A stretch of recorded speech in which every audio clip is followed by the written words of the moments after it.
You're gonna shoot that.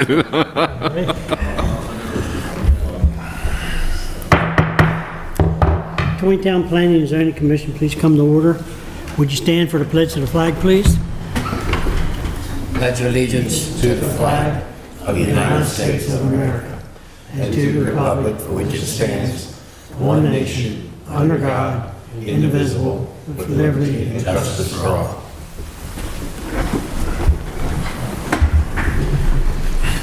I'd like to welcome everyone here this evening. Let the records reflect the members that are here. And the members should have received the draft minutes for July 31st, 2017. Is there any corrections or additions to those minutes? No, sir. If not, I'll entertain a motion. So moved. Second. Okay, any further discussion? All those in favor, signify by saying aye. Aye. Unanimous, thank you. Action items for tonight. Presentation of the electronic message display board for Lorien Health Center Health Systems, 100 Antrim Boulevard. Request for approval. Jim, would you start us out, please? Certainly. As you'll probably note, this is a pretty good-sized sign, but it has already gone before the Board of Zoning Appeals, and a variance was granted for the sign to be installed at the proposed size. In your packet there's a rendering of the sign with the dimensions and shows the various panels. The message board portion itself is the area that on the exhibit says Sunday brunch specials. That's the portion that would be the message display board.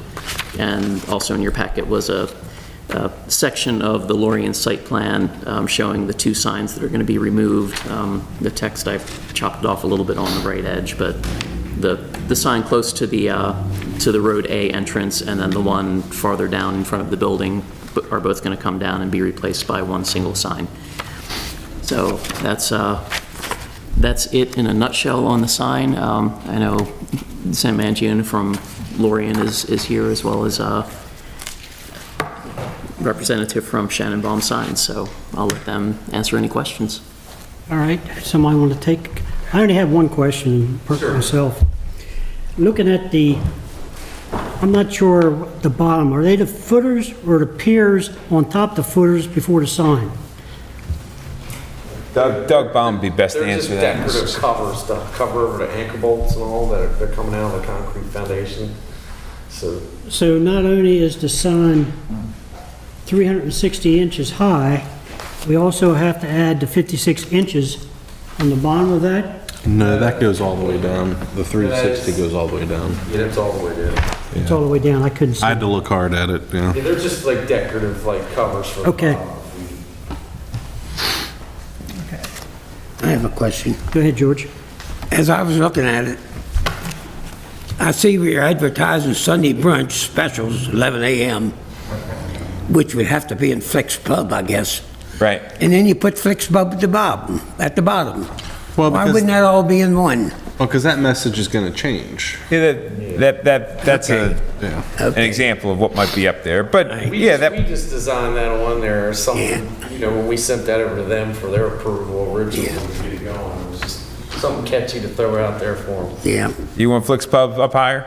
I just was asking. Yeah, we did get approval, as Jim mentioned, for the size. We're contemplating, the final product may be a little smaller.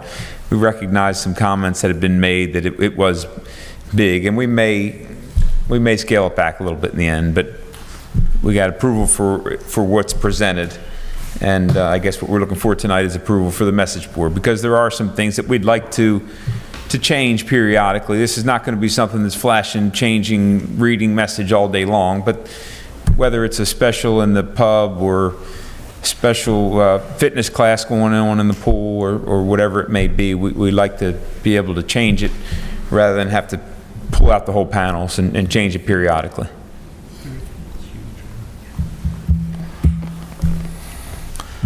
What are the dimensions of the message board itself? I see 43 inches on the side. I can't quite get the width of it. Is it the... It'd be 120. 120, So it'd be okay. 10 foot. It's actually 45 on the framework. The display itself in there would be 43. And actually it would be like 2 inches shy of display area of like the 10 foot, 4 inches shy of that. But that's just overall, you kind of got to add the whole outside cabinet into it. Right. How did this go through the appeal process before it came here? The code was updated several years ago, I suppose. I don't remember exactly when, but it used to require the Planning Commission to comment on pending Board of Appeals cases, and that language is no longer in the code. So we've stopped soliciting input from the commission to, in part, avoid the appearance of one body influencing another board. What were their comments overall, out of curiosity? I will admit I was surprised that there were not many comments about the size. I was expecting there to be a little give and take on the size, but I said, They expressed that, I mean, they did frankly express some concerns, but we talked through it and they unanimously approved it. I think the only comment was the comment I made that it was big. They all said it was big, but then when they started looking at, they're saying in that area, you have the auto dealer, you have the sheet sign, and it's a commercial area. It's not like it's right on Main Street where there's houses that are lower. Right. So they said it kind of fits in that neighborhood. We also mentioned at the time that there will be some timers on the lights that are involved, so this won't be flashing and lit up all night long. We will be able to pull things back and so it's not intrusive in the late hours. We don't need to advertise in late hours. How much of the sign is lit? All of it. All of it? Well, the very top portion's like a halo lit almost. They're routed out letters. So flooring would light up on the top, but everything else below that would all light up too. Okay. Is it kind of like the light you have on the top of the building that you can see coming into town? It says Lorien, it's got a circle or something? Yeah, it's sort of like that. You just see the letters, but it's an aluminum pan. Yeah, it's the same. Okay. Girl Vista want more trees.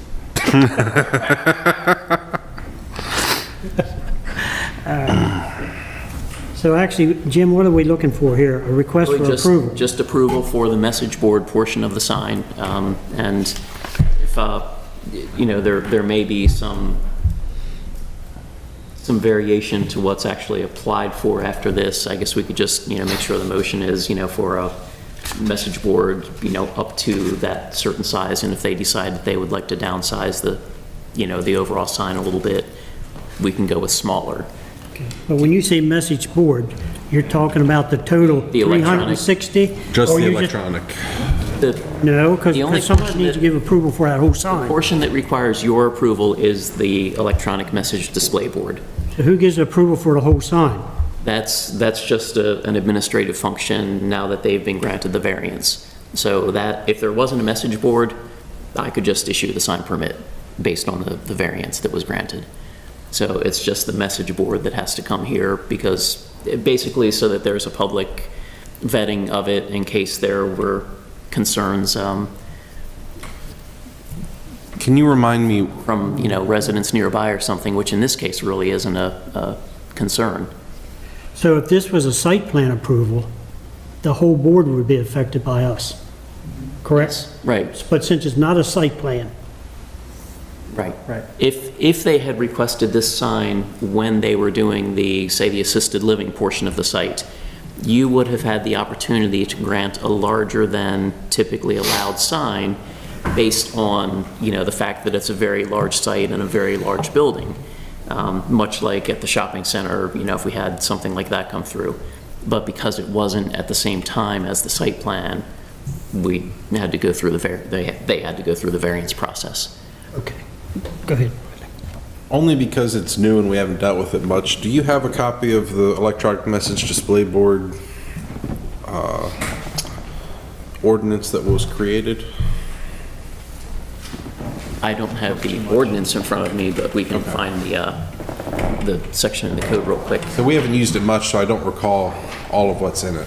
It's essentially speaks to the proportion of the sign that can be a message board and what can be displayed, which is essentially community activities and on-site activities and services. Was there square inches, how many, or square feet? I thought there was a maximum put on it. I did too. I think it was something like 68% of the sign could be, it was over 60% of the sign could be LED display. Yep, the message board may not exceed 66% of the total square footage of the sign. And it doesn't give a square footage maximum for the display board? Does the freestanding signs section does provide a maximum, but again, the variance was already Well, granted yeah, I for that, understand the so- variance. Right, the maximum square footage is typically 40 square feet per side. And then where a site plan is submitted, you guys can determine the type, location, and you can vary the maximum square footage, provided that the sign doesn't extend beyond the property line or restrict a line of sight. But the message board portion is maximum of 66% of the sign, of the total square footage of the sign. That overrides the 40 square feet? I'm sorry? The 66%, does that override the maximum 40 square feet? Well, the 40 square feet's the entire sign, right? No. That typically It would is. be, but again, without the variance, right, that would be, right, 66% of the 40 square feet per side would be the typical maximum. So, and they can advertise on-premise sales and services, community association events, or notify of Amber Alert or other public service messages.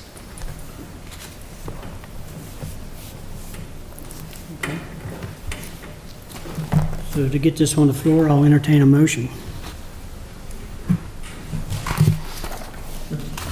So moved.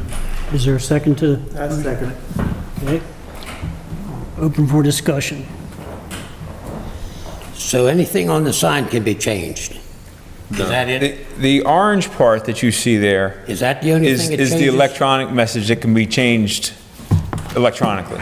The rest of it are panels that it would take a little bit of work to, yeah, they wouldn't be changed. They could be changed out. They're but lighted, That but, wouldn't happen. They're lighted, regularly. but they're a permanent part of the sign. They're semi-permanent. Semi-permanent, yeah. Any comments from the floor? Or Bobby? The county? Okay, hearing none. All those in favor of the motion for approval, signify by saying aye. Those opposed? Unanimous. When's it going up? That'd probably take, what, about a couple months? We, 2 to 3 months. Won't be able to eat out there until then. I don't know. Restaurant's open. Thank you, gentlemen. Thank you. So Jay or Jim, any request for a sign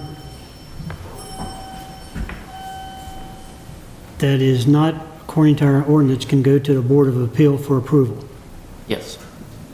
And before we're aware of it now, right? without us even being aware of it. Right. Yes. Yes. That How's doesn't that? settle well with me. I don't like that. How is that? I don't understand that. How do we, Does the Board of Zoning Appeals require a recommendation from the Planning Commission? it used to. It used to, The I code, right, thought. the code used to specify I that. know in and, the county, and every Right. jurisdiction is different, but I know in the county, look for a recommendation, not necessarily directly from the Planning Commission, but from planning staff, but in some jurisdictions, it's a recommendation from the Planning Commission. Former city attorney recommended updating the code to get rid of that, to avoid the one board influencing another board. So Lorianne brought us, Right. But my concern with it is you have the Board of Zoning Appeals that meets extremely irregularly, who may lack the insight that could come from the seasoned members of the Planning Commission. I feel like being able to offer recommendation is necessary. if nothing else, I guess it's not any different than anyone else. We should be notified somehow that was going to be a hearing regardless, so if we wanted to, as individuals, we could come to the hearing and make statements. But then again, that wouldn't represent the commission, that would be an individual. I mean, if you want to have, so when you had your former, I mean, this has been years ago, that changed the code. And then we operated kind of under just, Kind of in we're between. gonna, you know, I want it to come here, we want it to come here, fine. And we always were aware that if somebody could call us on it saying, because what we do when we schedule these is you can't have your BZA hearing until we have the planning commission deal with it. So that adds, depending on when it, you know, could add a month to the whole process. And the more savvy people say, why do I have to go to the planning commission? Why do I have to go to 2 meetings? It's not in the code. If we want it to be that way, we can make the change to make that happen. I mean, that's the thing, but it was taken out prior to 2004. And we should, if you want to have it come back in, we should put it back in. And then you'd have the ability to have standing to make a comment. Because we could give you notice that there's going to be a BZA hearing, but what are you going to do? Show up and as individuals say what you think? I mean, it carries a lot more weight when it's the planning commission said. And then there's 2 types, right? There's, well, maybe 3 now. This variances on like normal zoning setbacks, conditional uses, which are like special exceptions, and these are kind of sign variances, which are a little different than the others. And you have to be specific because we used to take certain ones here, variances, right? But we didn't take special exceptions. Like somebody wanted to open a daycare, that wasn't something that really the planning commission dealt with. So what do you want was the question? Aren't we allowed to, if it went to the zoning hearing, we can't really control what size that sign is because gave them the okay. Right. Right. And, you know, we're supposed to be able to control the sign wherever as an independent, everybody, different. This is good where it's at, but. Well, there was another change that I don't remember when, but after Lorien got approved, where we had said, and I don't remember which one it was, but we wanted the ability of this board to regulate the sign when it came through the process, because it was all part of the same thing. It was fair to the applicant because they didn't have to get other people to approve the same thing. But Lorien happened prior to that, so they didn't have a choice. I mean, they're not going to redo their site plan for the sign. They just came in for the sign permit and got a variance. So they all interact. I mean, all of this works. It's just that you're not part of the cog here. I mean, if you want to be, we can redo it so it does. But Did the appeals board question that the sign was larger than the sign ordinance? oh yeah, By a What did they significant say about amount. that? Yes. What did they say about that? they did the math. Yeah. I mean, I forget what it was, but I mean, like something like, well, this is 40 square feet and this is 200 square feet. I mean, Right, they yeah. did I think the math. 200 was you, yeah. And it was, right, And they it thought was, that because of the area that it's in, didn't matter. That's what they hung their hat on when they made their argument and Yeah. said that. And you realize how it is. They meet infrequently and they have people who want something and they don't have this. You guys have the savvy of knowing that you can say it's 200 square feet. Could you live with 100 square feet or something like that? That's not how they operate because they are a hearing board like a judge. This is what you want. This is what we give you. So. Right. Well, you know, I look at things in trends and precedents, and this is starting a trend of bigger and bigger and bigger, and this was the fear all along with the electronic message display boards. At what point do you stop? And when you have a board like zoning appeals who don't have that same insight, we're going to keep seeing bigger and bigger signs. I mean, if they gave in on this one that was 5 times bigger than what's allowed, double the size I get, but that's 5 times bigger I mean, at least. and the way we read this, I believe, is that, so you were talking like 40, message display boards have 40 square feet or whatever, 66% of that. Right. But if you change the 40 with the variance, it becomes 66% of the new number. Right. Okay, so now it's the Jumbotron. Exactly. But that's the way it works, unless you want to change in there that, message display boards cannot be more than 40 square feet, or you do the math, you don't make it. Whatever, so. That's why for some reason I thought we had a no more than this percent or maximum of this. I thought we had that in there. That's why I asked the question that I did. Well, we had the option to increase to 44, to above 40%, or 40. So it didn't have to stay at the 66 as part of zoning and part of the site plan. But now we jumped out of the site plan provision.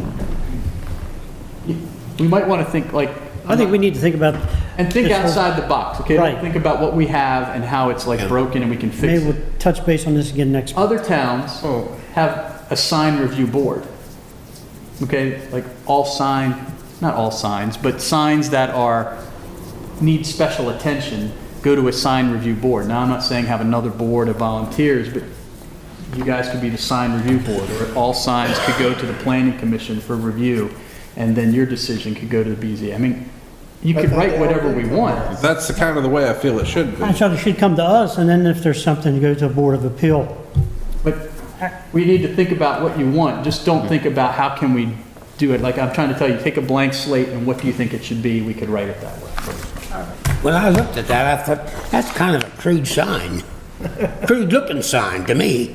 You're going to see that as you come up 140 because From Mayberry. Sheets sign down below, and you'll see that first. Yeah, this will be above Sheets. Yeah, I know. That's gonna be the signal in the fog of where Taneytown is. So so you say there's three exceptions. I mean, do you have variance? Variances, special exceptions. Signs are kind of variances, but signs are regulated differently too. Right. And then there's appeals from the Board of Zoning, the zoning administrator's decision, Right. which you probably can't get involved. No, we don't want involved in that. And special exceptions would be like daycares. I don't think we need to be involved in that, but variances I'm not are heavily sure into about that. the plan. I mean, that's what I think needs to be coming here, are the variances. And there's sometimes, conditional uses, which are special exceptions, you will see them later. Right. For example, and so you might want to be involved. If somebody changes the use of a property and they want to make it one of the uses that's not allowed unless you get a conditional use, they got to go to the BZA, but that triggers a site plan. Right. They're back here. I understand. So that whole, we can change it to make it work better. You just tell us how you want it. Can I, You may want to include conditional or special. I don't want to make any decisions tonight on this, because I have some Because questions I want to what talk I've to Charlie seen and Jim happen about. on a few Okay. occasions is So if the we can hold off till next month. BZA will approve the use of a certain size, however many units. before we get in, Yeah, we approved this use for 125 units, and that's considered set, so the planning commission, in a sense, has its hands tied behind its back. You have to basically live with 145 unit, even though you may have concerns about too much traffic or the parking lot, whatever. I would suggest, if you want to go that route, that you have the ability to provide your recommendation as a commission on the zoning appeals on all of the cases. Some of them you may simply say, no comment, or no objection, or whatever, but others you might have some input that you want to That's what provide. I- That's what we've been doing. That's what we That's what we've used, been doing for years. that's what we used to do. Part of their decision, maybe the process. Right. I thought that's what we're doing for years, really. We've done it lots of times, but we stopped because a lot of the things were getting, the complex ones, that people were questioning, why do I have to do both? well, if we like the way it used to be done, can we try to move forward with that with the council? Or do we want to discuss this more next month? Gentlemen? Take it on with council. We get it back where it was. Just I guess, a little more FYI, the more recent change where we just stopped coming to you guys in general had to do with the splitting of the clerk treasurer and now having a new clerk position who is responsible for the Board of Appeals. and reviewing the code to try to get Clara up to speed on that, we kind of came to the realization that it's like, we're not doing it the way the code says. So we were trying to, when that, you know, when the Board of Appeals kind of moved to a new person, reviewing the code and you know, procedures, we realized that we had to make some changes to match what was in the code. So that's why things, you know, within the last, I'd say, probably year and a half or so, you know, have stopped coming to you completely. But again, we can certainly revise it. So if we wouldn't have given the approval tonight, where would that put Lorien? No electronic message board. Right, they could have done everything but the electronic message display board. And I think one of the whole ideas was the height of the sign and the board. So, okay. If, If they would have came here first, then we could have, And they're below the maximum height, I believe. I don't have the. Yeah, he I don't did say see they the, were below right. that. yeah. So it's not that it's too tall, but it certainly is a big sign. it's a lot Go of ahead, sign. go ahead, what you were going to bring. Jay, if you don't mind, could you draft something up for the council for their next meetings, just making that change in the code? Making the change that you all would get to see some of those things. Yes. Right. I mean, I don't know that it'll be final, but it'll be I need something for them to think about. for you guys, for you to present to say this is what we're thinking about. Right. I mean, whether we're striking in the current code or reverting back to what it was, but I think things need to come through us. And, you know, as Bobby said, it could be no comment, or it could be, we suggest X, but I'd like to get that in front of council before it stalemates. Okay. Okay. Should have got a sidewalk. Next round. No, we can't do that. And back to the action items, request for site plan approval, 10 York Street to George's Bed and Breakfast. Where are we at on that, Jim? Are we looking for final approval or preliminary? Frankly, there's not going to be anything else to look at. So then we're going to wrap it up To in come one. back another time, so I would suggest doing both this evening. Okay, so the first thing is preliminary. All right, so I guess the only thing we got to talk about is the notes and your comments, right? Right, and right, the comments that were in my letter have been addressed to our satisfaction from the August 8th letter.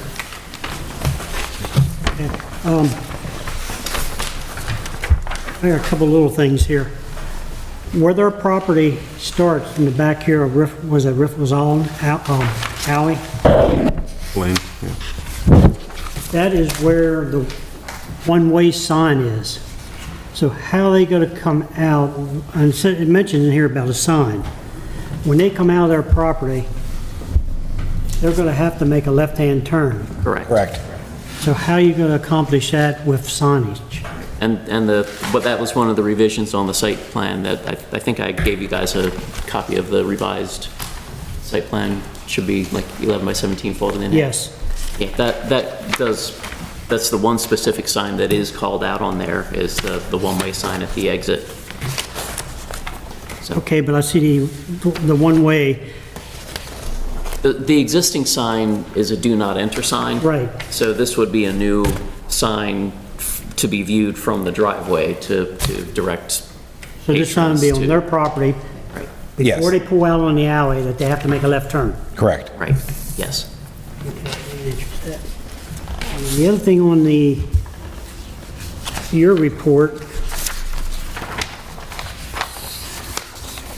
was that the addition of a hydrant has been discussed, and the city plans to add one in the parking lot area. I thought they were gonna add the hydrant. We were just supplying the material. The plan is to add the hydrant when the water line is installed, but we haven't had a field meeting to nail down the location yet.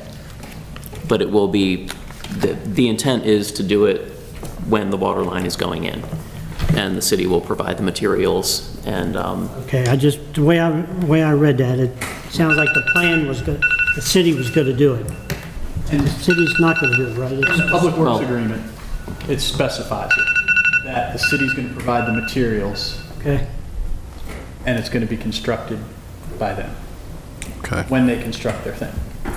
There has been, just for full disclosure, there has been discussion about Mr. Tillman's company being reimbursed for the labor for the hydrant portion, because that adds essentially entire another day, day's, essentially. another day's labor to the project. So we've discussed that with Public Works, who have pretty much confirmed that that is the case, that it does, that a hydrant's an all-day job.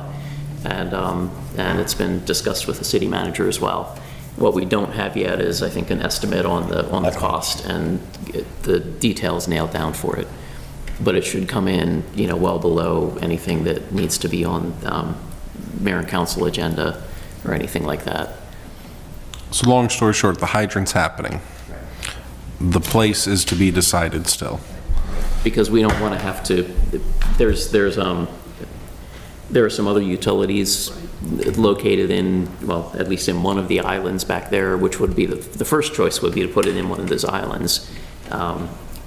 But then you also have curb to redo and things like that. So we just need to basically have a field meeting to nail down where it's going to be and what is a reasonable location where it's accessible and isn't going to require a bunch of extra restoration work. So the decision on where that goes will be Public Works. Do we have someone from the fire department involved in this decision as well? We haven't contacted them officially about it, but we certainly can put the offer out there. I would recommend that someone from the fire department. They're going to be the primary ones to use it, and I think they should ensure that access for their trucks to that location is good, so. Yeah, we don't want to put it someplace where their fire trucks are going to run over it trying to get back in there. Right. as long as they can get to it from Riffles Alley or one of those cross-street alleys. So it's gotta be one of those 90s there somewhere. Right. Okay, the other question is there gonna be any additional outside exterior lighting for around your cubicles or whatever you're gonna have outside for your people? Well, the only thing that'll be outside is just a patio, so any lighting that's on the outside of the building beyond what is there now, or what was there, I think there was a mercury vapor lamp that was on the old stone building, and that's actually gone now.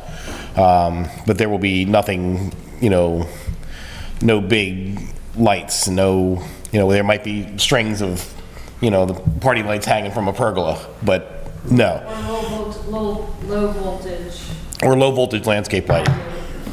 Yeah, but no, no big. no big overhead lighting, no big mercury vapor lamps, no LED shining in people's eyes.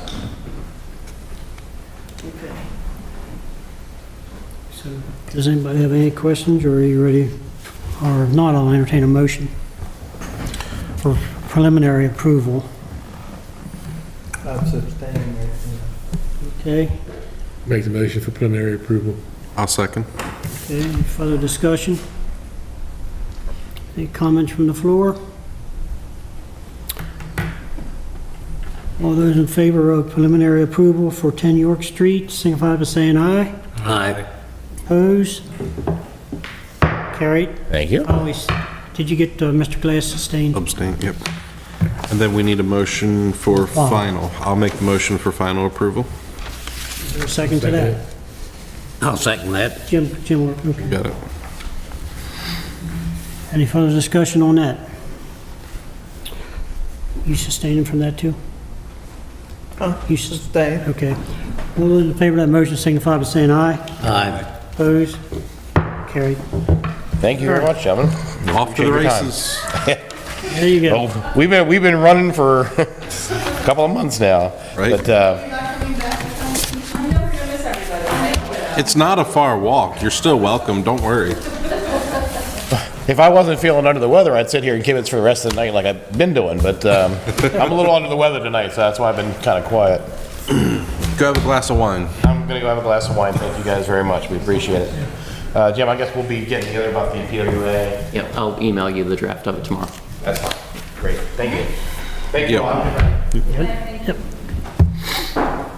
Ordinance agreement review, none. Jim, we're back to your report. Okay. Let's see, we already dispatched the first two paragraphs there.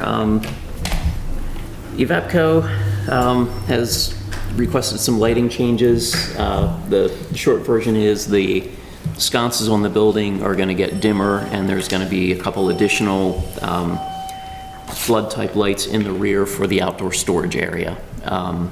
I talked to Chairman Parker about it. I've reviewed the photometric plan and requested some additional lighting specification stuff, but the gist is it's the same, with the exception of the installation of a couple new flood-type fixtures that weren't on the site plan. The other fixtures are just variations of the same looking fixture. Like instead of having 30 LEDs per unit, they're going to have 20 on the wall sconces, and the freestanding ones are going to have fewer LEDs also. So the lighting still cuts off before the property lines everywhere except at the 194 frontage, and it's comparable to the foot candles that were going beyond the property line around the intersection, around the entryway. So it's really going to look essentially the same, except there's going to be a brighter area in the outdoor storage area in the back. The part that you don't see from the road. Exactly, right. Right. So it should be dimmer from what you would see from the road. We told them to go ahead and pursue it, and we'll get as-built drawings, essentially red line drawings that'll highlight the changes to it. I learned that they did get their SHA access permit last month. I hadn't heard about it last month to be able to tell you guys, but I did get clarification on that. So I don't know if they're going to make their September date or not, but they're certainly keeping things busy over there. So let's see. And the last thing on that, the mayor and council have reviewed the PWA and the stormwater agreement, and those are on the way to Evapco. So let's see. Jay's going to talk about this next one a little bit more. We've had requests for small cell towers in a couple locations through the city. The first contact we had from this company, the company is Mobility, and they initially came in with a proposal to locate a number of towers, and they were going to be, up to like 70 feet tall and things like that. We kind of put it off a little bit, but each time they came back, there were going to be fewer towers, and they were going to be lower or smaller. And so we finally sat down and met with them to better understand exactly what they're proposing. And they gave us a few options, and it looks like we're down to just a couple potential locations of new poles or towers. And I'm using the term towers. It's really, more like a telephone pole size. And they have some, could possibly do some decorative streetlight looking fixtures, but they would still have an antenna on the top. But Jay will get into that a little bit more, because we have to kind of talk through the process that we're going to use for these. So we'll come back to that in a little bit. Jay and I also sat down and finally caught up on the downtown business district ordinance. And in talking things through, putting in the safety language, and I gave you guys a copy of the revisions in your packet. The language about safety, we just added, or incorporate any improvements, displays, or activities that compromise public safety in the general intent section. And then we just added a prohibition of food. Outdoor displays of edible merchandise are prohibited in the new outdoor display section. What we could not come up with again was the regulating of hours that you could do outdoor displays. And in talking through it, it kind of came to the conclusion that we may be spending a lot of effort on trying to regulate something that's going to, for all intents, regulate itself. We talked about the types of merchandise that get set out, and typically what comes in every night will be the stuff that might not be there the next morning if somebody didn't bring it in. So the things that will likely be left outdoors are typically going to be the larger scale things, much like what we have one business now that's doing. So in talking it through, we really didn't see the benefit to trying to come up with some way to, limit the hours under the zoning chapter. So in your packets, what's being proposed, to amend the draft ordinance that you saw several months ago, if there's support for that idea. And if there's not, I guess we'll go back to the drawing board, but that's where we are for the outdoor display stuff. I agree with what you're saying, Jim, because almost every vendor that has merchandise either takes it in at night, so it wouldn't be an issue.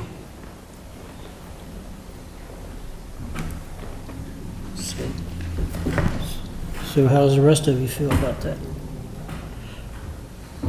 And again, this is just for the downtown district. This wouldn't be changing anything in general business or any, other commercial districts.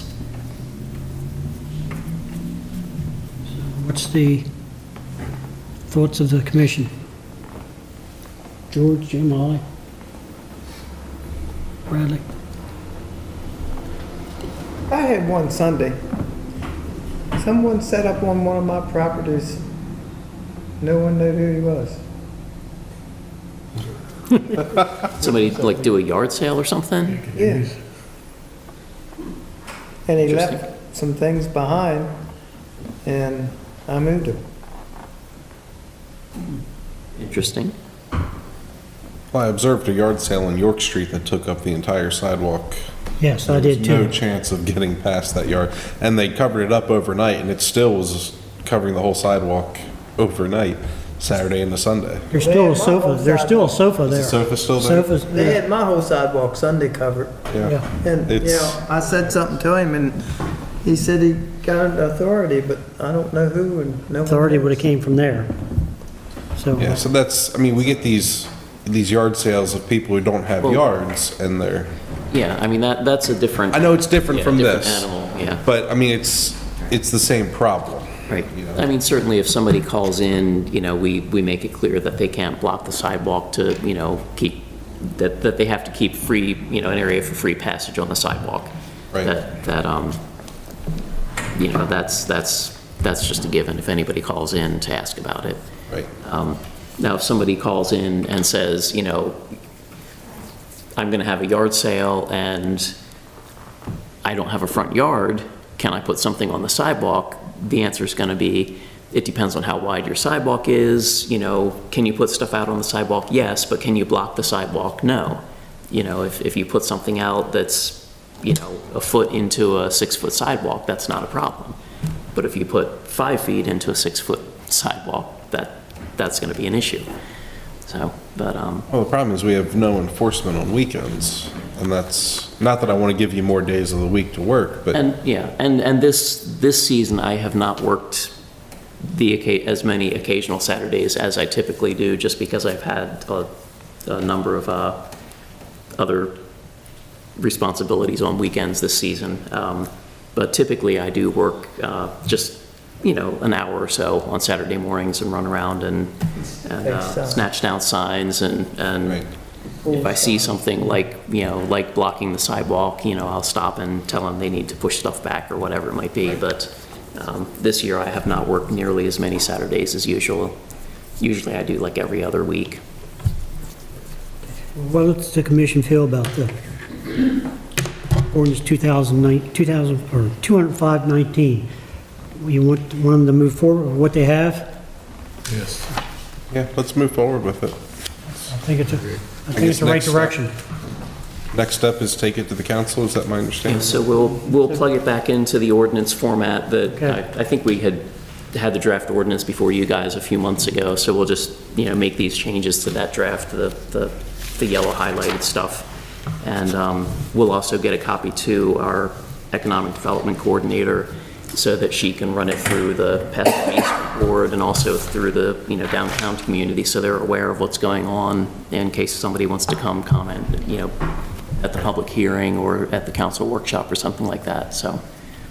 Jay, when this is ready, you remember the request from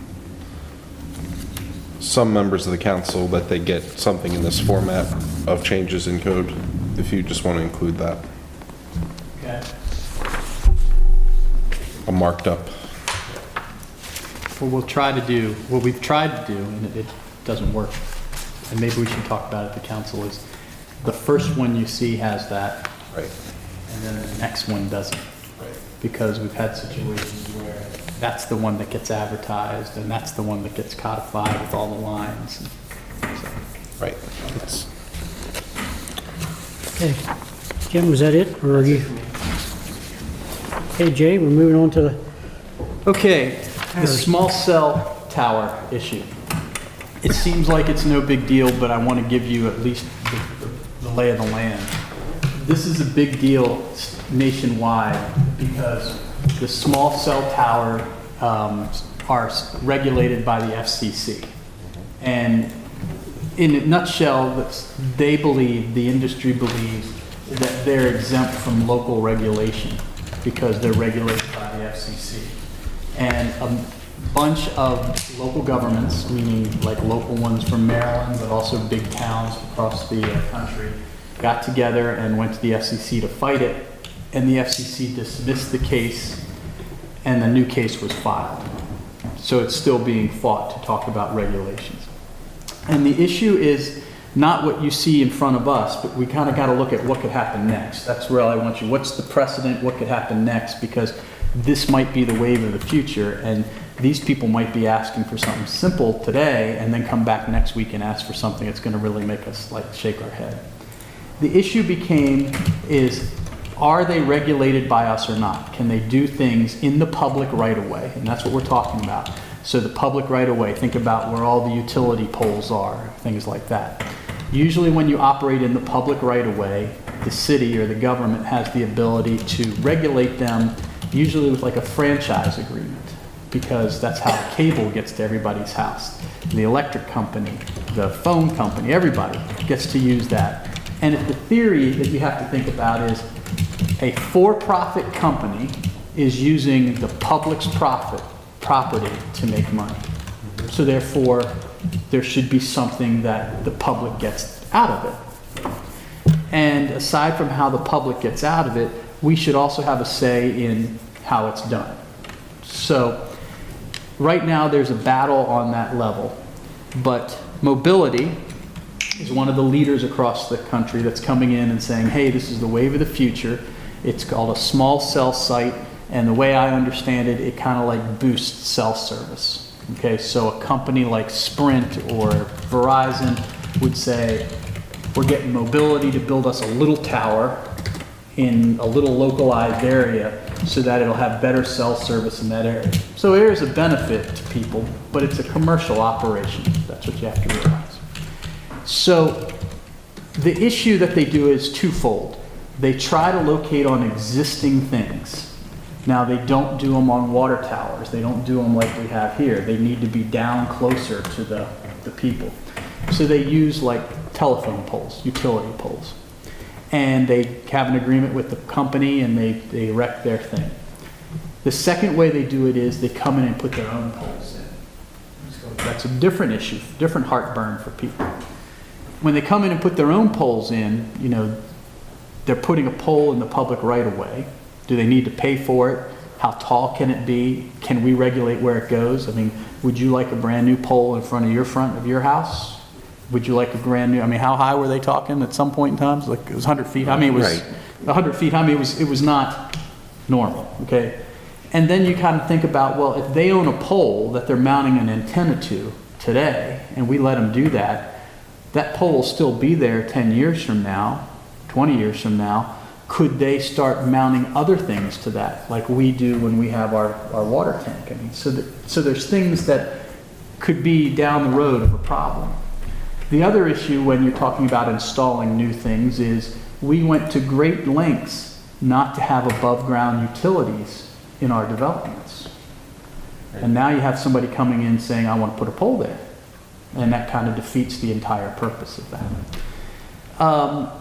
We met with the individual that's doing this, and saying no is probably not an option. You can't just say, we're not doing that. We're going to have to make some process that we can go through. And the issue with existing poles is they would come in on an existing telephone pole and mount something on the top. And we have some pictures that maybe we could email out to you so you could see what we're talking about. The ones that they sent, they didn't look too terrible. I was like, yeah, that's not a big deal. Before we had the meeting, though, I was driving around trying to find them, and they said there are lots of them in Westminster. So if you go down behind the courthouse, the circuit court building, there's a cemetery behind it, okay? At that alleyway that separates the parking lot from the circuit court to the cemetery, look at the pole on the corner. It looks something like out of NASA. I mean, it was shocking to me when I walked, and I walked past it 10 times before I saw it, but it was big and had stuff hanging all over it.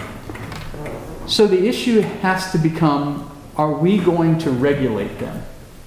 Does Jim just say, sure, here's a permit, go ahead and do your thing? Or you don't need our permission at all, just go ahead and do your thing if you're going to mount them on a pole? Or does the city say, our codes require us to regulate them?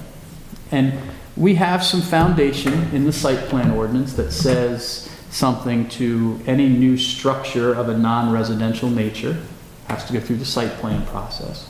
Now that, what kind of site plan process would it be? It's not going to go storm water and all that stuff, but it would give notice to the neighbors that it's going to happen. I mean, that's a big issue. And you might be able to negotiate things, because when we sat down with them, they said, oh, well, we make some decorative ones, and we make them in this colors, and we make them in also. Well, who decides that if it's not a review?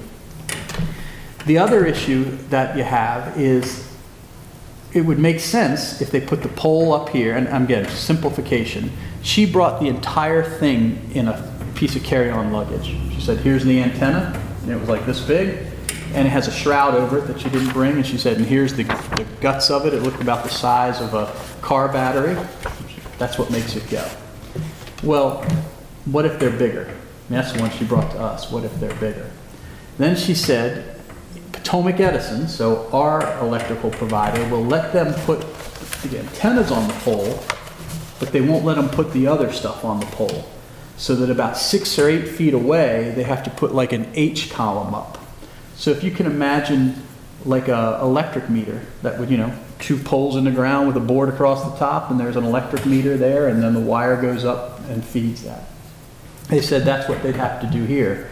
So even if it's on an existing pole, that would be a new construction.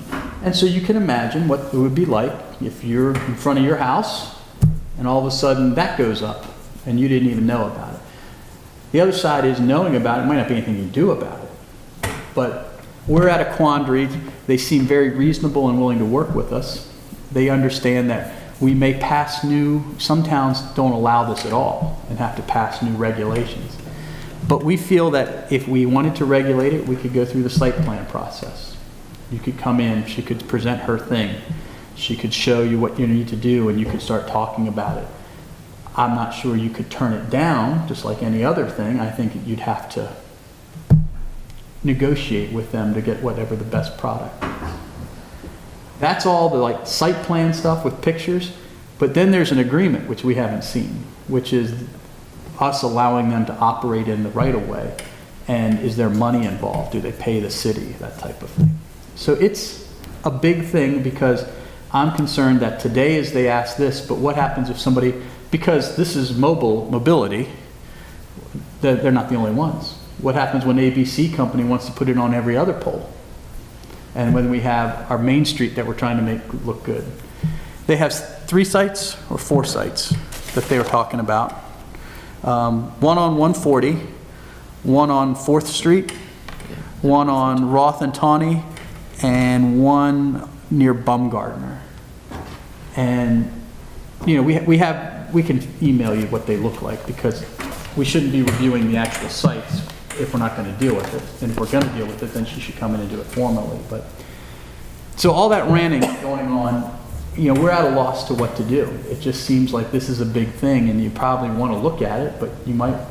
When we finally went round and round, his comment was, they're putting some things on the telephone poles. When do we ever deal with anything on the telephone poles today? We don't. Somebody wants to come in and put a bigger telephone pole in, we don't even know about it. So. Well, and that's fine if it's just on the telephone pole, but if they're erecting next to the pole, or I assume these things need power to run from, so they need to tap into it. How do they determine the sites? They throw darts at a board. They basically said they have a request from we'll call it the cell tower providers, that they need to have more coverage in a certain area. Put them in the green area, the playground areas. Well, that's what, like, one of them is near the school, in the area, over that way. And it's supposed to be, like, if all things considered, this is probably the wave of the future, because what are we up to, 4G now, the 4th generation cell phone? This is the technology that's going to let them get to the 5th generation, because it's going to create faster data and things. So if that's where this is headed, you have to think that this might be the wave of the future. Remember back 15 years ago, 20 years ago, when the first people came in and said they wanted to put cell towers on our water tank. And we thought that was great. And, we cut a great deal for it and realized that if we held out, we'd have made more money and things like that. We're at the point where cell companies are not renewing their lease. They're taking them down off the water tank because they don't need them anymore. So we don't know what to do. She wants an answer Are they the only company involved? today. Right now, yeah. They're the only company in the nation? No. No, they're the only ones that have approached us. There's several companies. Well, if they come in, do they have the town tied up that no one else could come in? Nope. They have those poles tied up, that's it. What would they do at Carol Vista if they wanted to put one at Carol Vista? That's private property, they couldn't go in there. That's not a public right-of-way through there. They own their own roads and things, so they wouldn't. But there are utility easements, though. Willing to work with them, could they not agree to? Say, can they mount it on a house? Can people like rent them a corner of their house to put it on? Has the counties had any approach by this in the county?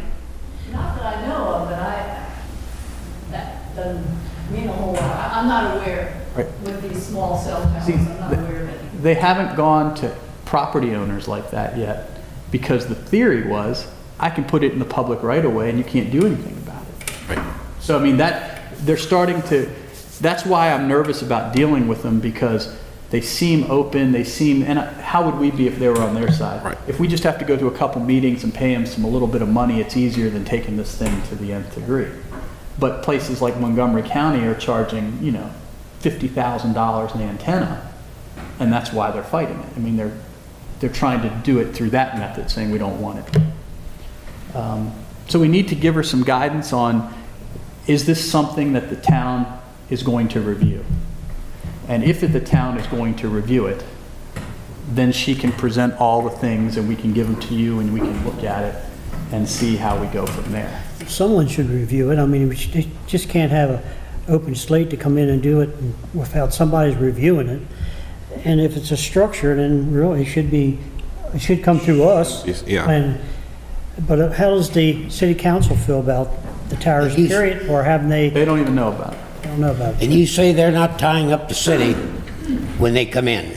Well, that's not what they've said. If we approve them, we would approve them to do this, no one else can come in? I don't think, Competition. I think that when we see their agreement, which we haven't seen, that's what you're going to look for, is you're going to say, we have an agreement. If I were on their side, I'd get an agreement with the city of Taneytown that says, I can put these anywhere I want and here's the process. This happened years ago with television. There was a couple of locals was going to tie the town up and not allow anyone else to come in, but it never went through.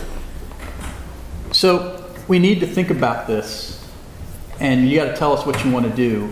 Existing poles are one thing I think can be handled away. I mean, we kind of brainstormed saying that you could get a review, you could get some notice, you could kind of talk about it, get a zoning certificate at their goal at the end, because they got to get an electrical permit at the county to do this.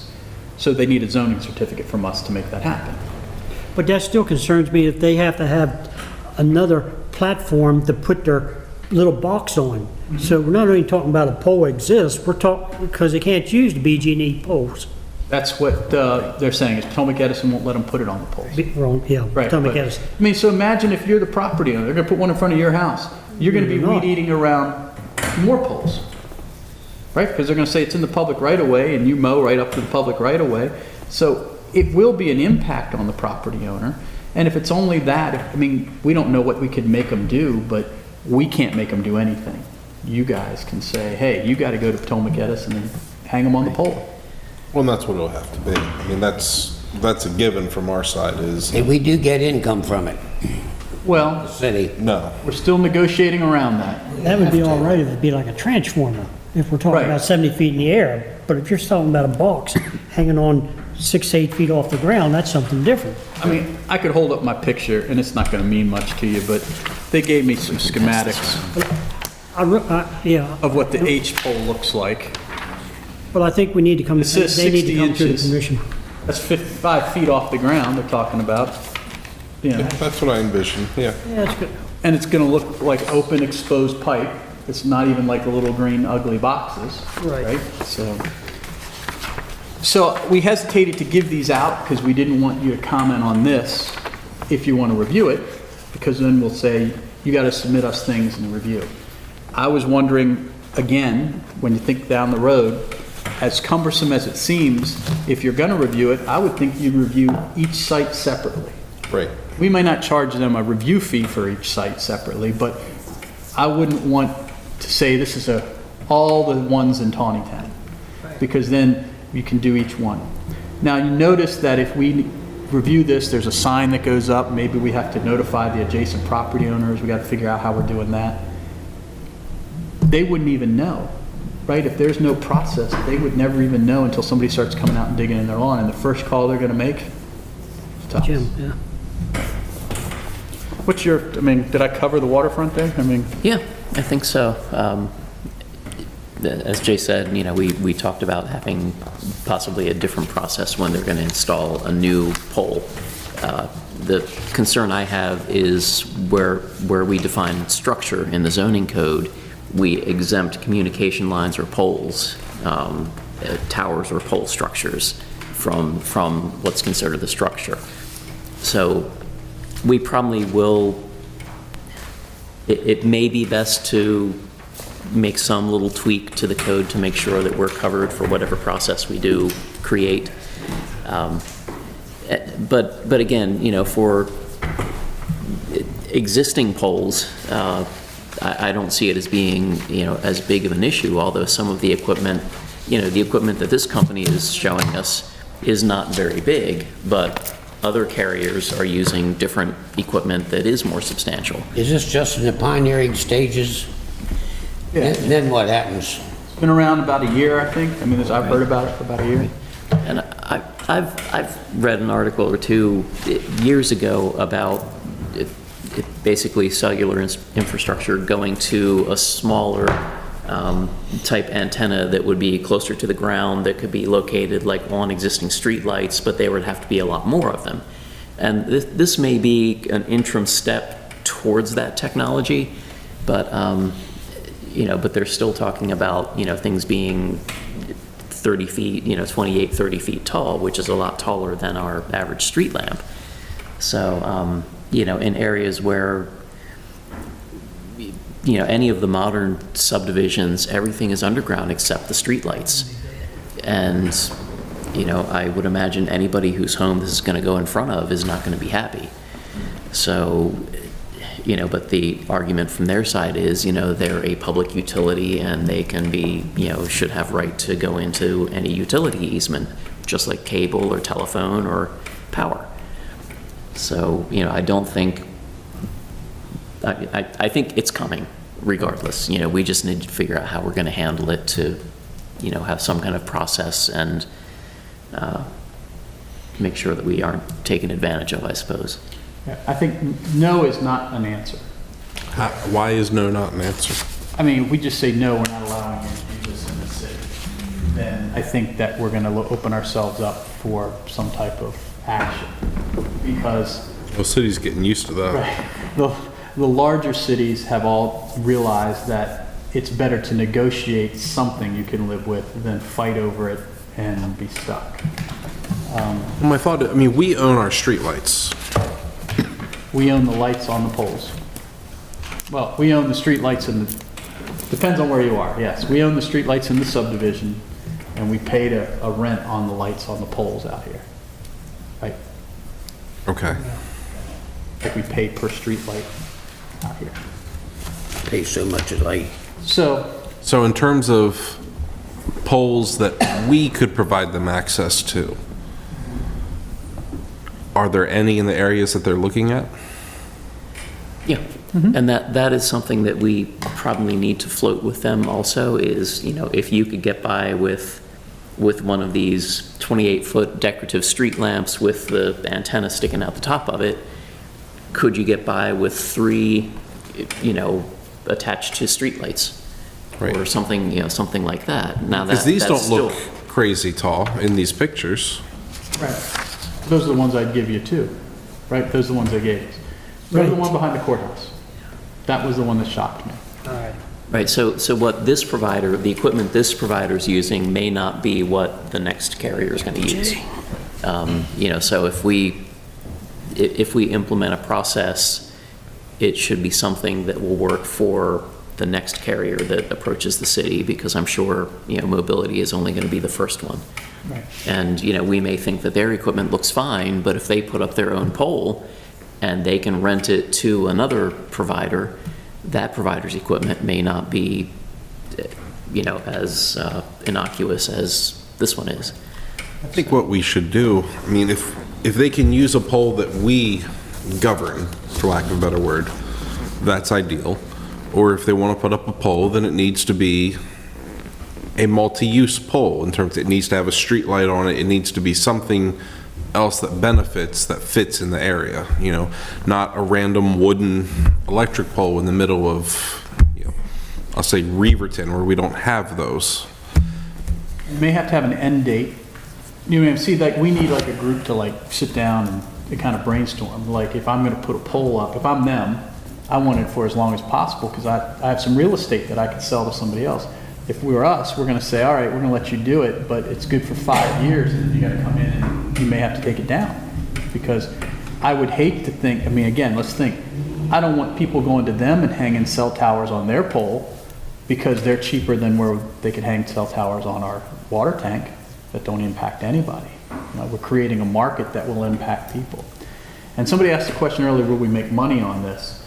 There's going to be the possibility. I think that's secondary, but how can you let this for-profit company use the right-of-way when you charge the cable company? Because anybody that's cable pays the 5% franchise fee. That comes right to the city.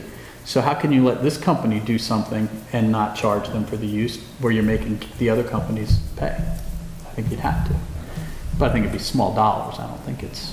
Who are they gonna service? These This people- outfit. These people are fronting for Sprint, right? Brent, So people who have Sprint cell phones stand to benefit from better service for that. That's today. how about all the others? That's what he asked. They could be here next month He asking said, the same thing. could you have something where the antenna could have 2 frequencies or Yeah, whatever? what about all the other And people? they said, oh, we're not sure at this point in time, our client is Sprint. They'll find a Well, way. because But do you represent Verizon? Yeah, that's Yes, right. we do in other areas, but they haven't contacted us in Taneytown. Yeah, And they're on 2 different networks, so they can't use the same antenna. It's, So you see what I mean? That this is like the first step that seems no big deal. They're it's a being pioneering thing. precedential set. yes, back to the whole. setting And the things, precedent. things we learned with our standpipe and water tower, as we gained experience as different carriers approached us, we got to the point where now we make, I guess, the lease that we, have for Verizon versus, I guess, Sprint's on the tower too, I'm not sure, but, that it's their responsibility to make sure that they don't cause any electronic conflict or signal conflict with other carriers on the tower. So they have to do their homework and make sure they're not going to screw up, Sprint's not going to screw up Verizon or vice versa. Well, and that's the But FCC we wised up regulation, enough the fact that that's not our, Right. We don't that wanna they be can't come into- back and hold us liable for it, because, The now towers our that are out leases there specify now. that kind of detail. Who do they service? On the Big water tall tanks, ones. they're the actual cell providers. So we have Sprint, Verizon, T-Mobile, All in one? AT&T. I think they're all on both. Most of them have one on each. Now, didn't Sprint just pull something out of Taneytown? Don't I recall they had a shed or something? Sprint bought Nextel, Right. and we had Nextel towers. So they had two on the same one, and they said, we're not renewing the Nextel lease. I mean, I think that's what that was. Okay, so is that where we need to be for now? Are you getting the idea that you want to regulate this? Absolutely. Somewhat, I think yes. so, yeah. So we're going to have to tell this lady that the planning commission feels that it's going to be regulated. Yep. And she needs to get her ducks in a row to present things. Yep. One per site, I think. And that gets them at least moving to the point where you'll be able to start dealing with something. In the meantime, I don't know whether this is something you take to the council and you say, we need like a little working group. Because you can't do it in this format. We need to sit around the table with, maybe the town engineer, because they have experience in other areas, and say, what should we do? We can talk to other towns. We haven't done any of that yet, so. See if we can't get a work group. Yeah, I'll talk to Jay a little more about that, and I'll bring it up to council to get a work group together. Okay. I think that's where you need to be at this point. Okay. Is that the only thing you have for tonight? That's enough, yep. I've been doing other stuff that's interesting, but not planning commission related. All right. Bobby? I don't have anything. Okay. And we already covered the downtown. So, George, you have anything? No, I don't believe I do. I'm good. Ollie? I'm good. Jim? There's one thing. Does anybody know why I put the two, what are they called? Out of Vapco, trying to think of the name of them now, I just lost it.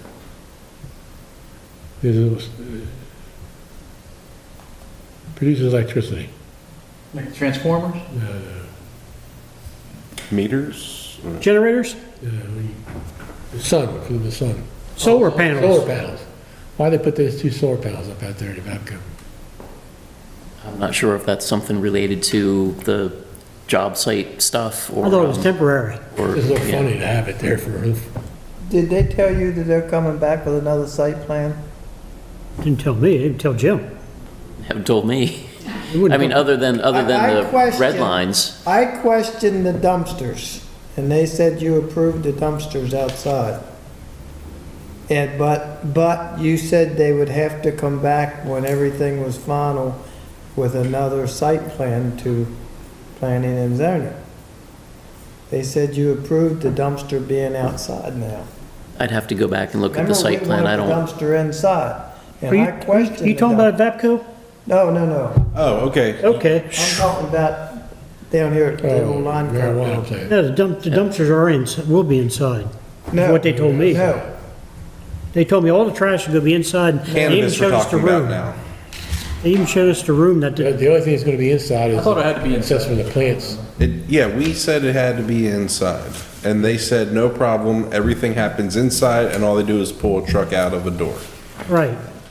I'll for have the to go back and it's look for the at, marijuana.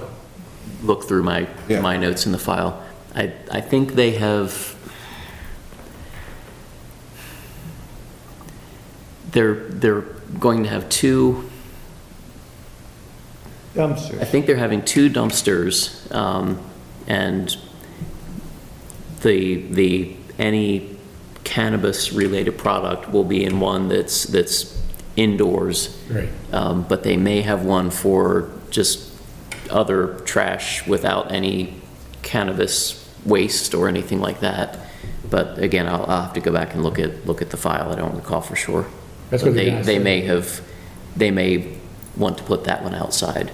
I just don't remember off the top of my head. I feel like that's contrary to what we. Yeah, and when we did the tour, the guy that, Andy, everything was inside. There was no dumpsters outside, because I asked him, he said, well, this goes in this room, and the other junk goes over here in this other section. So everything was They were inside. outside. You remember He he told us there were the said, ones you're outside." questioning where the dumpsters is, and I understand why. Because he said, I know where we were told to put. But we have been up front with Jim, and he has told us it was okay to have them outside, but we would have to come back to planning and zoning about the change. It's exactly what I was That told. must just happen then. That would, I'll give them a call tomorrow. I don't, I was out of town. I haven't taken it either, and they said they'd do another one, so maybe we can do all on the same day so that we can see. Out of curiosity, how long is that for sale lease sign going to be up in front of that building? They was hoping never to change anything outside, they said. Well, I understand, but this is a, Didn't they buy it? right. They haven't, yet. they haven't. haven't yet, They haven't bought it yet. but I'm just wondering at what point is that sign going to come down? They have it all leased up though. They said they haven't even fixed a bad piece of block outside, so there's nothing going to be changed outside to make the building any different whatsoever. I said, well, the dumpsters, well, that's been taken care of. I'll follow up with them. there was dumpsters there, but that was just for their construction. The dumpster's going to stay there. That's not what he told me. I Of course, I questioned was it, one of the first and groups he went. even All right, said- well, it sounds going like, next? it sounds like Jim needs to him. get answers I'll for us. contact him tomorrow. Okay. We have certainly talked about the, you know, minor change, well, I mean, if you've seen the size of those HVAC units, it maybe isn't as minor as we were probably picturing, but like the locations of the outdoor units that, you know, they're too big to be up on the rooftops, that, you know, they weren't finalized on the site plan because they hadn't developed their full interior layout for all the ductwork and everything to know exactly where those outdoor units were going to sit. And I told them that, you know, that was not a substantial change to the footprint of the building or the parking or anything like that, just to give us red lines when, you know, when the location was determined. As far as the dumpster goes, I'll contact them tomorrow and find out what's going on with that. They're gonna have 3 generators Remember outside the too. question that I had asked, and he said, I even remember what planning and zoning said. Okay, well, Okay. see what you can find out. I'll look and into that tomorrow. Thank you. If nothing else, I guess the next meeting is September 25th. Motion for adjournment? Make a motion to I'll second. Those in favor, signify by saying aye. Aye. I'll do it. Thank you, sir. You'll get Clara. Ordinance. Maybe we just do that. Copy. Is that mine? I brought that up.